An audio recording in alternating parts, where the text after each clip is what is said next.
Sejam bem-vindos ao canal Mateus 17. Eu me chamo João e quero compartilhar com vocês as riquezas espirituais da Palavra de Deus. Eu queria começar com João 3, 17 e 18, que diz assim: Porque Deus enviou seu Filho ao mundo, não para condenar o mundo, mas para que o mundo fosse salvo por intermédio dele e através dele. 3,18 Quem crê nele não é condenado, mas quem não crê já está condenado, porque não creu no nome do unigênito Filho de Deus. Jesus está dizendo que a tradição religiosa, os rituais, os sacrifícios, as doutrinas, os ensinamentos filosóficos, os cultos pagãos aos deuses pagãos, não levam à salvação eterna. Ao contrário, levam à perdição eterna. Jesus, ele está dizendo, em outras palavras, que quem não crer em mim, quem não crer em quem me enviou, quem não me segue, quem não vem após mim, não pode ser salvo. Isso é condicional. Quem não crer não será salvo. Pois ele diz em João 14,6: Eu sou o caminho e a verdade e a vida. Ninguém vem ao Pai senão através de mim. João 14,6. Mas o mundo pode dizer que Jesus fez o sacrifício vicário para toda a humanidade. Pode dizer que ele morreu pelos pecados do mundo, que Deus perdoou todas as pessoas através do sacrifício de seu Filho amado e que todas as pessoas já estão salvas. Essas afirmações, elas são em partes verdadeiras, mas a questão da salvação, Jesus ele foi bem enfático, em dizer que quem crê nele não é condenado, mas quem não crê já está condenado, porque não creu no nome do unigênito Filho de Deus. Os fariseus, que eram autoridades religiosas sobre o povo de Israel, ensinavam as pessoas que para serem perdoadas, elas tinham que fazer o sacrifício que eles faziam para Deus e que elas eram salvas somente por guardarem ou observarem a lei mosaica. Esta era uma prática antiga da velha aliança, mas Deus ele não se agradava mais desses sacrifícios que eram feitos como tradições religiosas, pois o coração do povo de Israel estava longe de Deus. E ele deixa bem claro isso no Salmo 50, versículo 13, quando ele diz, através de Asaf, o que ele esperava do povo. Então ele indaga ao povo a seguinte questão: comerei eu carne de touro? Ou beberei sangue de bodes? Oferece a Deus sacrifícios de louvor e paga ao Altíssimo os teus votos. Isto quer dizer que devemos sacrificar a Deus com adoração e louvor e observar os seus mandamentos para os cumprir, vivendo pela sua palavra. Isso foi o que Jesus disse a Nicodemos, que era o mestre fariseu. Ele disse: na verdade, te digo, que se o homem não nascer de novo, não pode ver o reino de Deus. João 3,3. E em João 3,4 ele continua: se o homem não nascer da água e do Espírito, ele não pode entrar no reino de Deus. Nos dias de hoje, onde as pessoas estão cada vez mais buscando e priorizando a estética física, cada vez mais se dedicando a buscar bens materiais, prosperidade financeira, joias, ouro, prata, pedras preciosas, estão se colocando elas mesmas como centro do universo, querendo que tudo gire em torno delas, preenchendo seu vazio espiritual com coisas supérfluas. E a pergunta que fica é: haverá espaço em suas vidas para a palavra de Deus? Para essas pessoas, Jesus ele tem ali um ensinamento. Ele diz em Lucas 9,62: Ninguém que coloca a mão no arado e fica contemplando o que ficou para trás não está apto para o reino de Deus. Isso quer dizer que quando a pessoa vai arar a terra, deve olhar para frente, porque senão o arado vai ficar torto, sem direção, sem retidão. E na vida espiritual é a mesma coisa. Se você está nos caminhos do Senhor, permaneça nos caminhos do Senhor.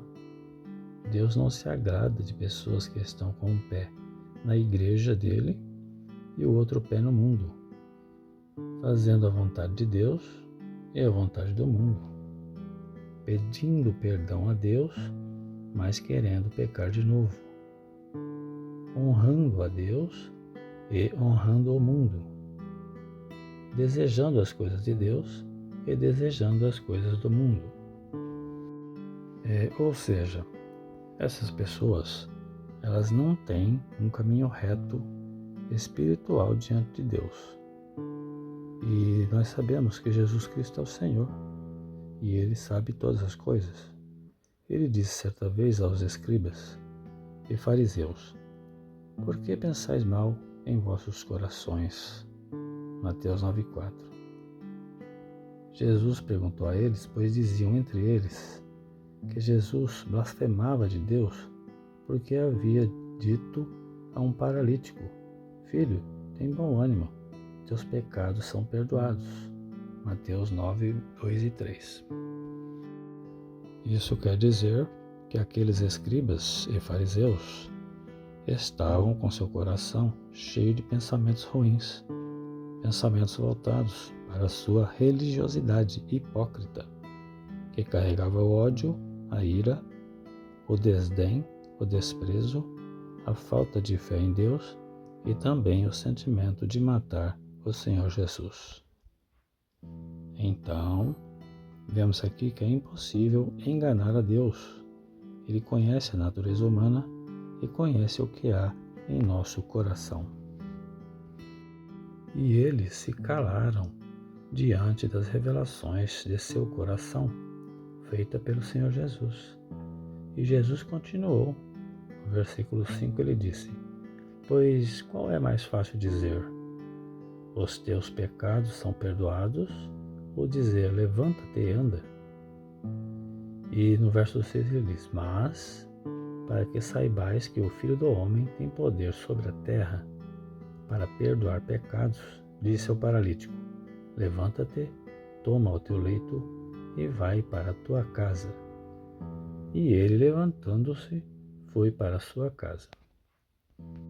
Este é um dos motivos pelo qual devemos ter o coração limpo e cheio da palavra de Deus, pois quem carrega no seu coração ódio, ira, mágoa, ressentimento, dúvidas, desconfiança com relação ao agir de Deus, falta de temor a Deus, falta de perdão, incredulidade, imoralidade espiritual, prostituição, devassidão e as suas concupiscências, não verão o reino de Deus. Deus não habitará em um coração onde não há uma entrega total para Ele. Ele diz em Mateus 13, 41, 42, mandará o Filho do Homem os seus anjos e eles colherão do seu reino tudo o que causa escândalo e os que cometem iniquidade, e lançá-los-ão na fornalha de fogo, e ali haverá pranto e ranger de dentes. O Senhor Jesus veio para que todos tenham vida, todos aqueles que o aceitarem totalmente como o Senhor de suas vidas, que está na sua obra fazendo a sua vontade. Olhar para trás é o mesmo que tirar os olhos dos seus ensinamentos e irem atrás ou após de outros caminhos, caminhos que não estão ali de acordo com a palavra de Deus, caminhos que podem não ter mais volta. No livro de Mateus 7, versículo 21 e 22, Jesus diz assim: nem todo o que me diz Senhor, Senhor, entrará no reino dos céus, mas aquele que faz a vontade de meu Pai que está nos céus. Muitos me dirão naquele dia: Senhor, Senhor, não profetizamos nós em teu nome?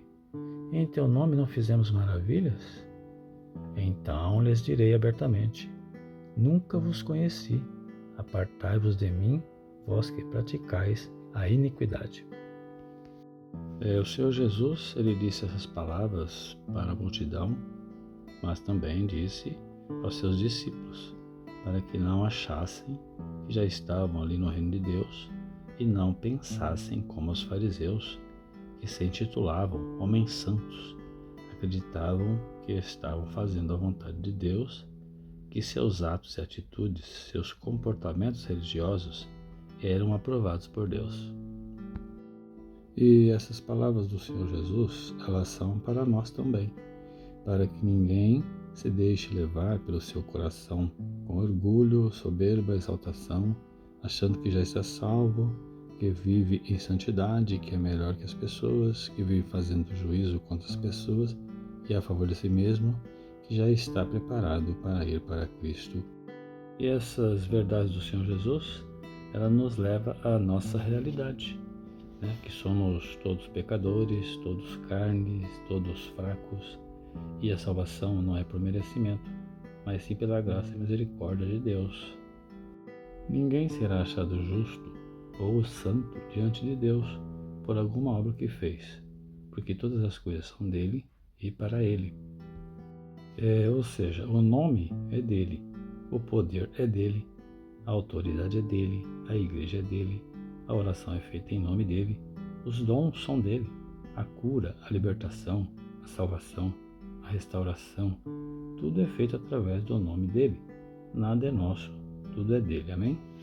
Eu gostaria de encerrar com João 15, versículo 4 e 5, que Jesus diz assim: Está em mim e eu em vós. Como a vara de si mesmo não pode dar fruto, se não estiver na videira, assim também vós, se não estiverdes em mim. Eu sou a videira, vós as varas. Quem está em mim e eu nele, esse dá muito fruto, porque sem mim nada podeis fazer. Ou seja, devemos sempre estar juntos do nosso Mestre, guardando seus mandamentos. Fiquem na graça, na paz e na misericórdia do Senhor Jesus.